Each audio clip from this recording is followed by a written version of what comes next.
Friends hi, ഞാൻ Ramabai, retired headmistress. Jessy's world എന്ന എൻ്റെ യൂട്യൂബ് ചാനലിലേക്ക് ഏവർക്കും സ്വാഗതം.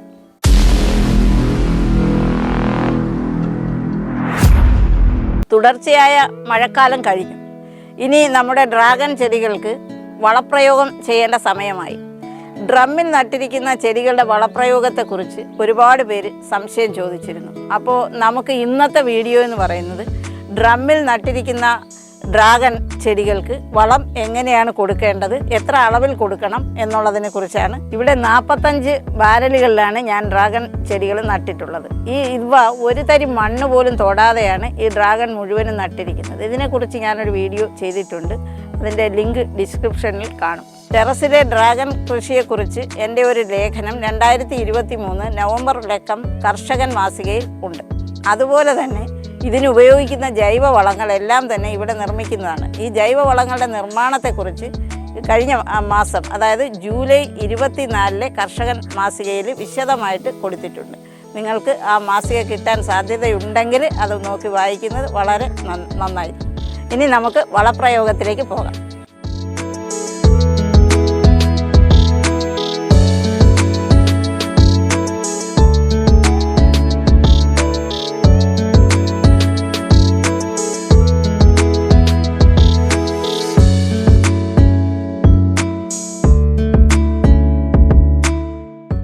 ഒരു തണ്ടിൽ 3ഉം 4ഉം കായ്കൾ വെച്ച് ഒരുപാട് ഇവിടെ പിടിക്കുന്നുണ്ട്.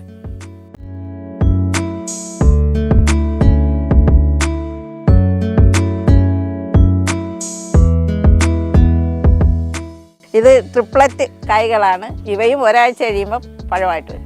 ഈ ചെടിയിൽ എല്ലാ ബ്രാഞ്ചിലും ഈ 2 കായ്കൾ വീതമാണുള്ളത്. ഇവ വളർന്നു വരുമ്പോൾ എങ്ങനെ വന്നാലും 500 മുതൽ 600 ഗ്രാം വരെ പഴം കിട്ടും. അതുകൊണ്ട് ഒരു തണ്ടിൽ ഒന്നിലധികം പൂക്കൾ വരുന്നത് ഒരു കാരണവശാലും നമ്മൾ കൊഴിച്ച് കളയേണ്ട കാര്യമില്ല. നല്ല സൂര്യപ്രകാശവും ആവശ്യമായ വളവും നൽകുകയാണെന്നുണ്ടെങ്കിൽ എല്ലാ കായ്കളും നമുക്ക് ഫലമായി കിട്ടും. ഇത് കഴിഞ്ഞ ഒരു വീഡിയോയിൽ 4 പൂക്കൾ ഒരു ഞെട്ടിൽ നിൽക്കുന്ന വീഡിയോ ഉണ്ടായിരുന്നു. അതിൽ ഉള്ള പൂക്കളാണ് കായ്കളായത്. വലിപ്പക്കുറവൊന്നും തന്നെയില്ല. ഇതിവനും ഒരാഴ്ച കഴിയുമ്പോൾ പഴമായി. ഇതിൻ്റെ പഴത്തിന് ഒരുപാട് മൈക്രോ ന്യൂട്രിയൻസ് ആവശ്യമുള്ളതാണ്. അതുകൊണ്ട് വളം ഒരു കാരണവശാലും കുറയ്ക്കരുത്. വളം കുറയുമ്പോഴാണ് നമുക്ക് കായ്ഫലം കുറയുന്നത്. ഇത് നമുക്കങ്ങ് നിരത്തി സൈഡിലോട്ട് ഇട്ട് കൊടുക്കാം. ഡ്രമ്മിൻ്റെ ഏകദേശം ഒരു 1/4 ഭാഗം വരെ മാത്രമേ വളം നിൽക്കാവൂ.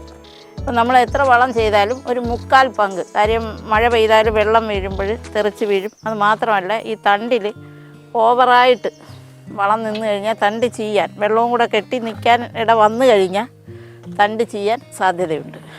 ഇത് നന്നായി പൊടിഞ്ഞ മിക്സഡ് കമ്പോസ്റ്റാണ്.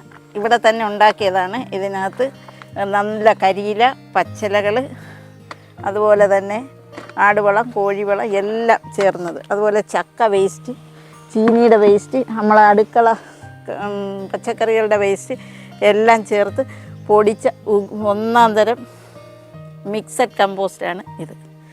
ഒട്ടുമിക്ക ന്യൂട്രിയൻസും ഇതിനകത്തുണ്ടാകും.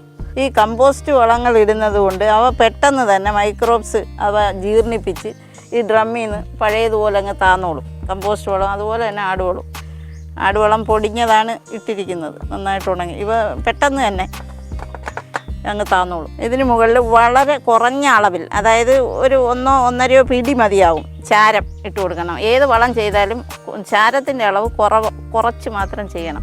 എന്തെങ്കിലും അണുക്കളോ ഒക്കെ ഉണ്ടെങ്കിൽ അതും നശിക്കും. മാത്രമല്ല, പൊട്ടാസ്യം ധാരാളമായിട്ട് ചാരത്തിൽ ഉണ്ട്. കായ്കളൊക്കെ ധാരാളം കിട്ടുന്നതിന് ഉപകരിക്കും. വളരെ കുറഞ്ഞ അളവിൽ മാത്രമേ ചാരം ഉപയോഗിക്കൂ. ഇവ നല്ലതുപോലെ ഇടതൂർന്ന് വളരുന്നതിനായി നമുക്ക് ഒരു മിക്സഡ് സ്ലറി തയ്യാറാക്കാം. ഈ സ്ലറിക്ക് ആവശ്യമായ എല്ലാ വിഭവങ്ങളും ഇവിടെ തന്നെ നിർമ്മിച്ചവയാണ്. ഇവ നിർമ്മിക്കുന്നതിൻ്റെ ഒക്കെ വീഡിയോ ഞാൻ ഇട്ടിട്ടുണ്ട്, ലിങ്ക് നോക്കിയാൽ മതിയാവും.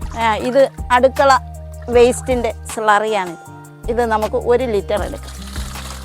1 ലിറ്റർ. ഇത് പലതരം പച്ചിലകൾ, അതായത് മുരിങ്ങയില ഉൾപ്പെടെയുണ്ട്. അത് ഇന്ന ഇലയെന്നൊന്നുമില്ല, നമുക്ക് ഏത് ഇലകളാണോ അവൈലബിൾ അതെല്ലാം കൂടെ പറിച്ചിട്ടുണ്ടാക്കിയ സ്ലറിയാണ്. ഇത് വളരെയധികം നൈട്രജൻ വാല്യൂ ഉള്ളതാണ്. ഇത് നമുക്ക് 1 ലിറ്റർ എടുക്കാം. 1 ലിറ്റർ. ഇനി അടുത്തതായിട്ട് നമ്മളിതിൽ ചേർക്കുന്നത് ഇത് മിക്സഡ് ഫിഷ് അമിനോയാണ്. ഇവയുടെ നിർമ്മാണത്തിൻ്റെ വീഡിയോ ലിങ്കിൽ കിടപ്പുണ്ട്. മിക്സഡ് ഫിഷ് അമിനോ എന്ന് പറയുമ്പോൾ എല്ലാ തരം മത്സ്യങ്ങളും ഇതിനകത്ത് വരും. ഒരു 92ഓളം മൈക്രോ ന്യൂട്രിയൻസ് അടങ്ങിയ ഒരു ഉത്തമ വളമാണ് മിക്സഡ് ഫിഷ് അമിനോ. ഇത് ഞാനിപ്പം മൂട്ടിലൊഴിക്കുന്നത് കൊണ്ട് ഞാൻ അരിക്കാതെ തന്നെ അതിൽ നിന്ന് പകർന്നു കൊണ്ടുവന്നതാണ്. ഇത് നമുക്കൊരു 10 ml, സ്വല്പം കൂടിപ്പോയെന്ന് കരുതി ഒരു കുഴപ്പമില്ല. 10 ml മിക്സ് ചെയ്യാം. ഇതിൽ നമുക്ക് 5 മുതൽ 10 വരെ ലിറ്റർ വെള്ളം ചേർക്കാം. അത് അവരവരുടെ ആവശ്യം അനുസരിച്ചാണ്. ഇവിടെ ഞാൻ 5 ലിറ്റർ വെള്ളമാണ് ചേർക്കുന്നത്. ഇത് 1 ലിറ്ററാണ്.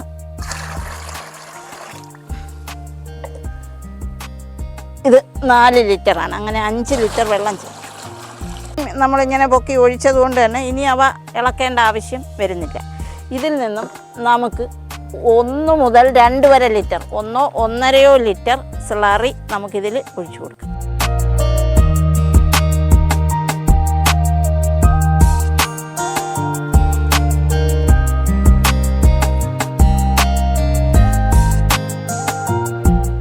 ഇനി ഖരരൂപത്തിലുള്ള വളങ്ങൾ ഇനി 2 മാസം കഴിഞ്ഞ് കൊടുത്താൽ മതി. ഈ സ്ലറികൾ നമുക്ക് കിട്ടുന്നത് മാറിയും തിരിഞ്ഞും മിക്സ് ചെയ്യണമെന്ന് തന്നെ ഇല്ല. മാറിയും തിരിഞ്ഞും നമുക്ക് കിട്ടുന്ന മുറയ്ക്ക് 2 ആഴ്ചയിലൊരിക്കലോ ആഴ്ചയിലൊരിക്കലോ ഒക്കെ കൊടുക്കാം. എത്രത്തോളം നമ്മൾ വളം കൊടുക്കുന്നോ അത്രത്തോളം പഴം നമുക്ക് കിട്ടുകയും ചെയ്യും. ഇവിടെ നമ്മൾ കായ്കളൊക്കെ കട്ട് ചെയ്യുന്ന പാടുകളുണ്ട്. അതുപോലെ തന്നെ മുകളിൽ നിന്ന് തണ്ടും കട്ട് ചെയ്യാറുണ്ട്. അപ്പോൾ അവിടെയെല്ലാം മുറിപ്പാടുകളുണ്ടാകും. ഈ മുറിപ്പാടുകളിൽ നമുക്ക് ഇൻഫെക്ഷൻ വരാനുള്ള സാധ്യതയുണ്ട്. അതുകൊണ്ട് നമ്മൾ 2 ആഴ്ചയിലൊരിക്കൽ നമ്മൾ ഏതെങ്കിലും ഒരു കീടനാശിനി അടിക്കുന്നത് നന്നായിരിക്കും.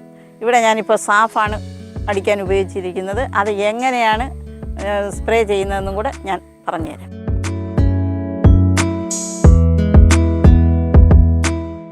ഇത് 1 ടീസ്പൂൺ സാഫ് പൗഡർ 1 ലിറ്റർ വെള്ളത്തിൽ മിക്സ് ചെയ്ത് വെച്ചിരിക്കുകയാണ്.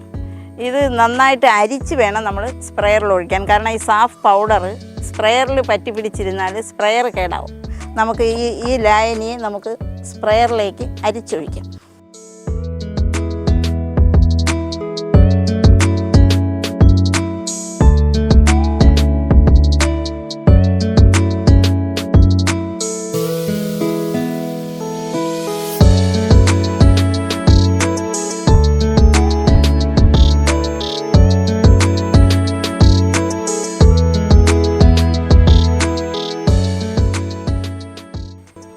പഴം പാകമാകാത്തത് കൊണ്ട് ഇന്ന് വിളവെടുപ്പില്ല. പക്ഷേ നമുക്ക് ഇന്ന് ജ്യൂസ് അടിക്കാൻ വേണ്ടി ഒരു പഴം നമുക്ക് കട്ട് ചെയ്തെടുക്കാം.